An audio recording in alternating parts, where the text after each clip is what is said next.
No అనేవాళ్ళ భయపడిపోయారు పాపం. భయపడిపోయారు character అంటున్నారు.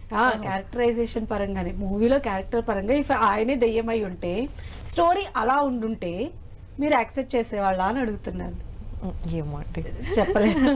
Okay, అయితే వైష్ణవి గారు హీరోయిన్ గా ఈ మూవీతో ఇంకొక మెట్టు ఎక్కారు అని చెప్పి భావిస్తూ ఉన్నారు. సో ఇప్పుడు ఏంటంటే మీకు పైకి వచ్చే కొద్దీ కూడా రెస్పాన్సిబిలిటీ పెరుగుతుంది.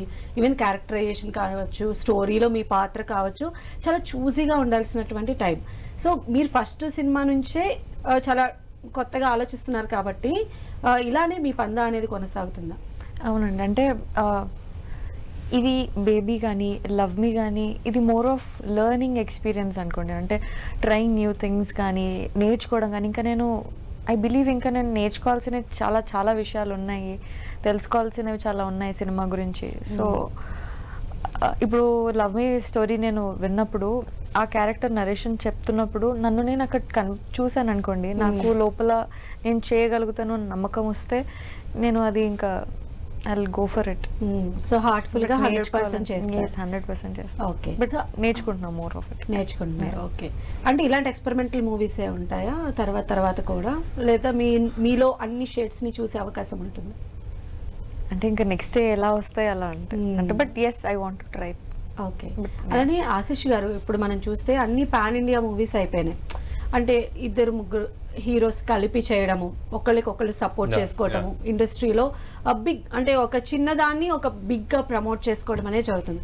సో ఇన్ ఫ్యూచర్ ఆశిష్ గారు కూడా అలా కొలాబరేషన్ లో కావచ్చు, అలా మూవీస్ చేయడం ఆ మైండ్ సెట్ లో మీరు ఉన్నారా? యా డెఫినెట్ గా. నా ఫేవరెట్ మూవీస్ లో బెంగళూరు డేస్ ఇలాంటి ఫేవరెట్, అందులో ముగ్గురు హీరోలు ఉండే, ఫహద్ ఫసీల్, దుల్కర్ సల్మాన్, నివిన్ పోలి, ఇంతమంది ఉన్నారు. సో స్క్రిప్ట్ బాగుంటే ఐ విల్ డెఫినెట్లీ డూ. అట్లా నేను ఒక్కనే ఉండాలి, నేను ఒక్క హీరోనే ఉండాలని అలాంటిది ఏం థింగ్ లేదు. అలానే దిల్ రాజు గారు, శిరీష్ గారి దగ్గర మీరు నేర్చుకున్నది ఏంటి? వాళ్ళు ఎలాంటి గైడెన్స్ ఇస్తారండి ఇనీషియల్ గా? మీరు చెప్పండి.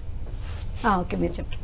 అంటే గైడెన్స్ అంటే వాళ్ళు నాకేం చెప్పారంటే సక్సెస్ ఫెయిల్యూర్ ని పక్కన పెట్టి నీ hard work should always play key role. So ఇప్పుడు సక్సెస్ అయితే ఇప్పుడు దిల్ రాజు గారు ఒక 60 సినిమాలు చేసిన దాంట్లో ఆయనకి ఫెయిల్యూర్స్ ఉన్నాయి, ఆయనకి సక్సెస్ రేషియో ఉంది, కానీ ఆయన ఒకటే కీ రోల్ ఫాలో అయింది, హార్డ్ వర్క్. ఆయన పొద్దున్న లేస్తే సినిమా గురించి ఆలోచిస్తారు, పడుకునే ముందు సినిమా గురించి ఆలోచిస్తారు.